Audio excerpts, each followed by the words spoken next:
Hey guys, in this video, I'll show you an easy way to change your alarm sound on your iPhone. So first, open the clock app, then tap on the alarm tab at the bottom. So you can either edit an existing alarm or create a new one.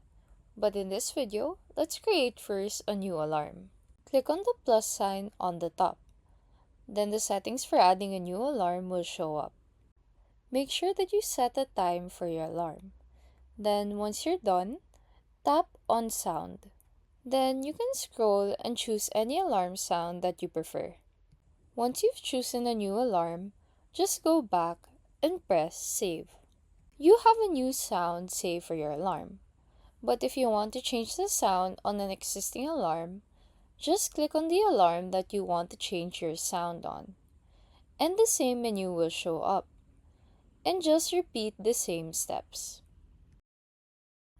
Now, make sure that you change the sound in each alarm because it doesn't automatically save the same sound for all of your alarms. And that's it, guys. You finally changed your alarm sound in just a few seconds. If this tutorial was helpful, please like and subscribe for more tech tutorials.